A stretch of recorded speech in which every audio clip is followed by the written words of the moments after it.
Baik, halo guys, assalamualaikum warahmatullahi wabarakatuh. Perkenalkan, nama saya Karin Danjilani Putri dengan NIM 2330112005 dari Prodi Biologi Murni. Baiklah, di sini Karin akan menjelaskan sedikit tentang bagaimana bunga dan bagian-bagian bunga. Baik, sebelum masuk ke bagian-bagian bunga, sedikit dijelaskan.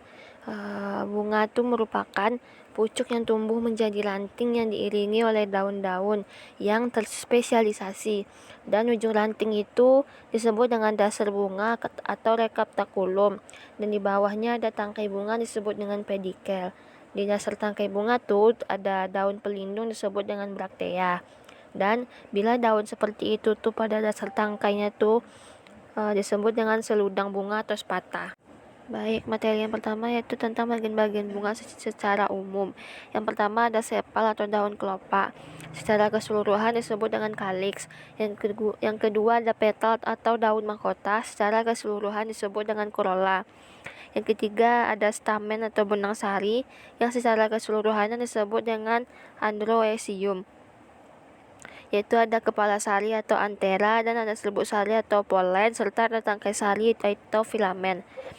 Keempat ada karpel atau daun buah yang umumnya berjumlah lebih dari satu dan keseluruhannya disebut dengan ginaeseum atau putik.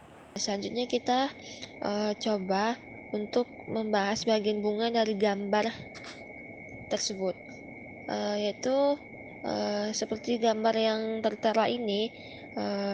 Ada gambar sebuah struktur bunga yang belum ditentukan apa nama bagian-bagiannya. Baik, yang pertama itu yang berwarna pink yang ditunjuk oleh angka 1 itu disebut dengan mahkota, atau secara keseluruhannya disebut dengan corolla.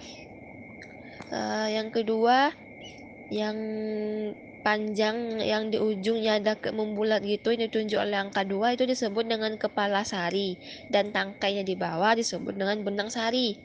Nah, kalau yang di tengahnya, yang di sebelah kepala dan benang sari itu, yang ujungnya, yang di atasnya yang nomor 4 itu disebut dengan kepala putik. Nah, tangkainya yang nomor 5 itu disebut dengan tangkai putik. Selanjutnya yang berwarna hijau seperti daun itu, yang menjuntai ke bawah yang ditunjuk angka 9 itu disebut dengan kelopak, atau disebut juga dengan kaliks secara keseluruhannya. Nah, yang ditunjuk oleh angka 6 yang membulat seperti biji di tengah-tengah itu disebut dengan bakal biji. Nah, di bawah bakal biji ada permukaan yang luas itu disebut dengan dasar bunga. Nah, terakhir di bawah dasar bunga, yang ditunjuk angka 7 itu adalah tangkai bunga. Itu kalau digambar kan tangkainya cuma sedikit, tapi kalau gambar aslinya kan tangkai bunga tuh panjang ke bawah. Sedikit tambahan, ada juga kita membahas tentang simetri pada bunga. Ada terdapat 3 simetri pada bunga. Yang pertama yaitu radial simetri atau actinomorphous, yaitu simetri yang dapat dibelah menjadi 3 atau sampai dengan 6 jurusan.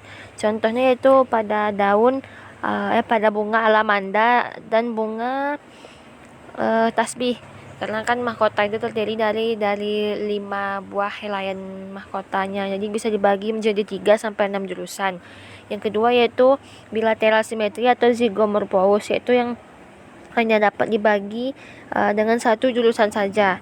Yang ketiga yaitu asimetri atau asimetrus, yaitu tidak dapat dibagi. Contohnya yaitu pada bunga flamboyan atau bunga kembang merah, tidak dapat dibagi, disebut dengan asimetri. Baik, sekian penyampaian tentang bagian-bagian bunga yang dapat Karin sampaikan.